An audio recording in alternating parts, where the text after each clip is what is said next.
Hey folks, it's Marvin Cash, the host of the Articulate Fly, and we're back with another Southwest Virginia fishing report with Matt Reilly. Matt, how are you?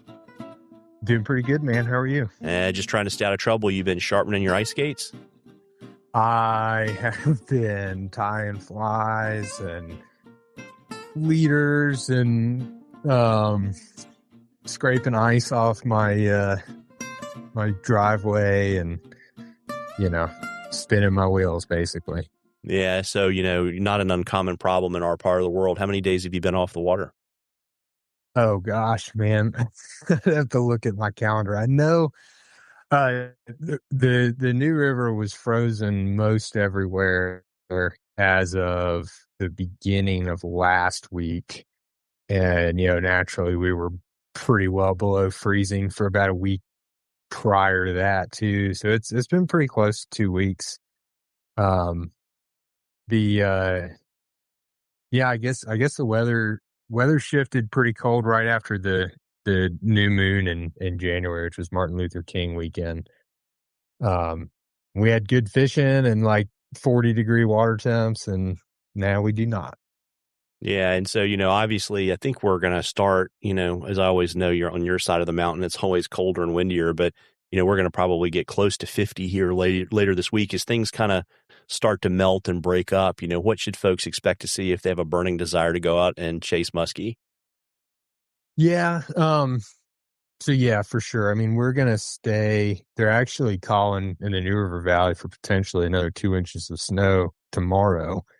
And we're going to stay, with lows in the teens and highs around freezing for the next 5 or 6 days. And then, we're going to have a pretty good string of weather next week, where it stays above freezing and hits, upper 40s, low 50s every day. So we'll definitely see some melt, especially, had a couple sunny days here lately too. So after we get through the next couple, I think we'll start to see some melting happen. But always got to think about what's coming into the watershed when things start to melt.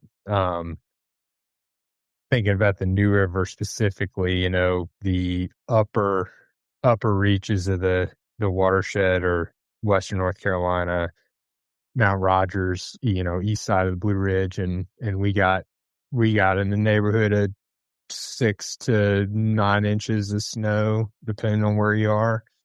Had an inch or two of ice before that, so things will definitely, probably see a bump and flow. Certainly see a bump and flow, and that'll sort of buffer the warm up too, because you'll have snow melt and ice melt coming in. But yeah, we'll just have to see what happens. But that's always something to keep in mind as things start to melt. Yeah, absolutely. So, we already know that the fish are in pretty predictable places, and it certainly hasn't going to warm up anytime soon to move them out of those. We've talked in the past about how to stay warm, but, one thing people may not think about is, if you're out in a boat, how to be safe when that ice is breaking up on the river. Any tips for that? Yeah.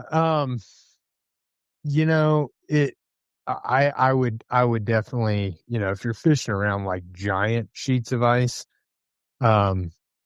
it can definitely be a little dangerous, if there's no way around them as they're coming down the river. But, generally speaking, by the time I'm going to be back out there, things are going to be broken up enough that if something's coming down the river, it's small enough to circumnavigate. But, I have been surprised by pieces of ice. You're sitting in the middle of the river, anchored up, fishing or doing something with your gear, and all of a sudden you get slammed in the back of the boat by a big old iceberg.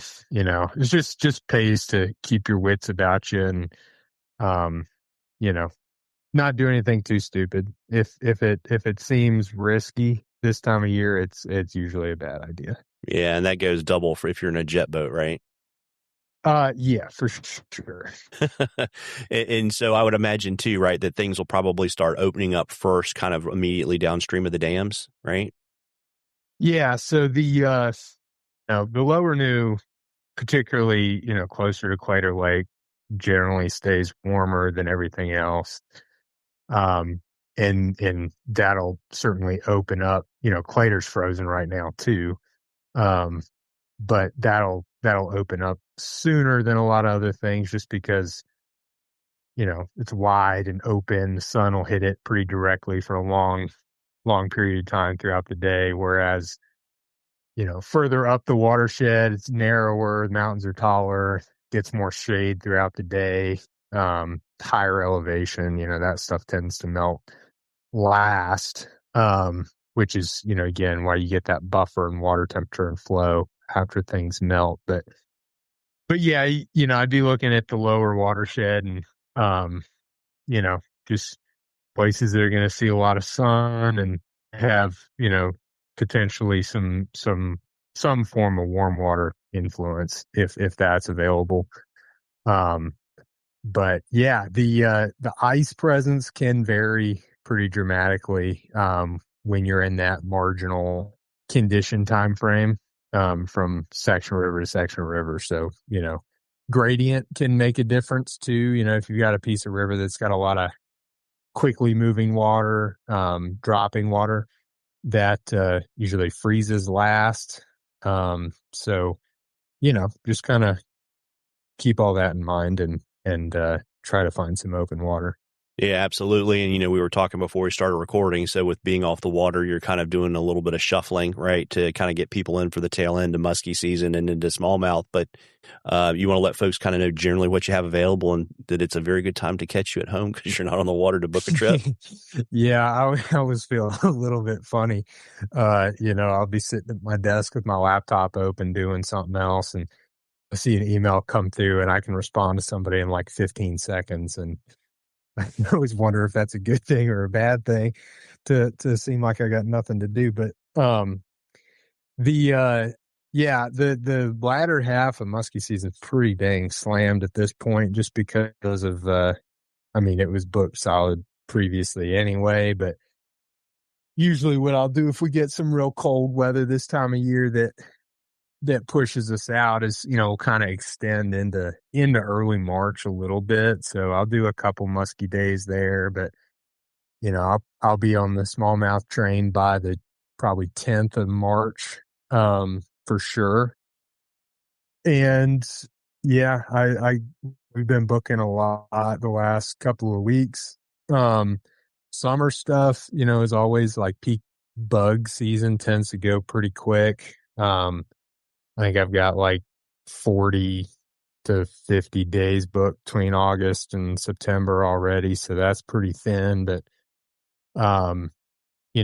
couple of dates, pre-spawn smallmouth, March and early April, and then striper run stuff mid-spring and post-spawn musky fishing and smallmouth fishing is sort of loosely filling up too. So, yeah, now's a good time to catch me, and I'll have a lot of time to talk and can figure out details on trips and stuff. So, like I always say, if there's anything anybody's interested in, just give me a phone call or email or something, and I'll get back to you and we'll figure it out.